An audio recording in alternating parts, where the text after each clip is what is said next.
ушул микрофондон пайдаланып бир чындыкты айтып койсоң. Эми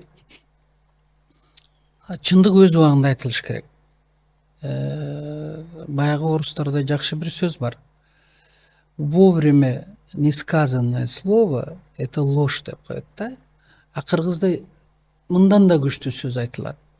Өз убагында баягы айтылбаган сөз эмне деп коет эле? Сөз келгенде сөздү айтпасаң, Сөз атасы өлөт деп коет. Мисалы үчүн мен азыр карасам, фейктер жазып атат. Фейктер эле эмес, кээ бир журналисттер, кээ бир блогерлер Камчыбек Ташиевди баягы жинди деген справкасы бар деп. Ал ошол врачтар ошону карап антиметкен деп. Бул жалган, бул туура эмес. Урматтуу мекендештер, мен ушул сөздү айтып коеюн. Мен азыр экөөнүн ортосуна да кирбейм. Мен Садыр Жапаровго да тартпайм, Камчыбек Ташиевке да тартпайм. Себеби мен сөзүн башында айтып кетпедимби? Мурунку оппоненттердин ушул азыркы Садыр Жапаров менен Камчыбек Ташиевдин оппоненттерине мен кандай ачык эле айтайын, Өмүрбек Текебаев башкаларына каттуу айтып, керек болсо ошолор көп кыянатчылык кылып койду да, анан аягында келип алар достошуп кетти.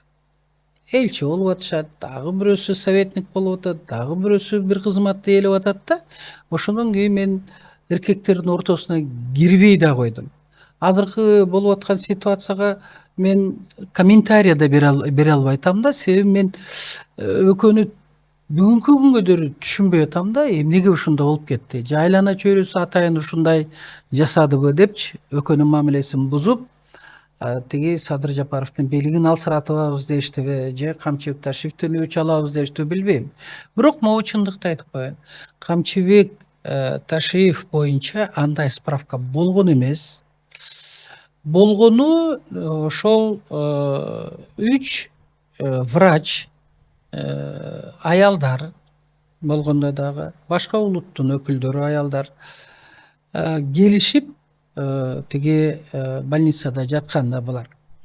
Анда дагы Икрамидин Айткулов эле адвокаты мага звонить этип калды. Эже чото Минздравтан врачтар барыптыр.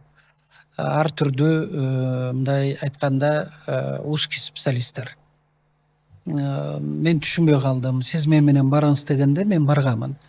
Барсам, ошол эле Садыр Жапаровдон, Камчыбек Ташиевдин башкаларынан азыр түрмөдө жатканда психологический состояниеңер кандай деген мааниде келип, булар анкета толтуруп атышкан экен. Ошондо келгенде Камчыбек Ташиевдин эч бир жаман ою жок. Хорошо, сурооңор болсо бергиле, мен жооп берейин деп болгону жооп берген да. Биз келип калдык. Анан естественно, мындай айтканда биз бөгөт койдук. Эч кандай силердин немеңер мындай суроолорду берүүгө акыңар жок деп. Мен айтайын дегеним, Камчыбек Ташиевдин андай справкасы болгон эмес, болууга да мүмкүн эмес.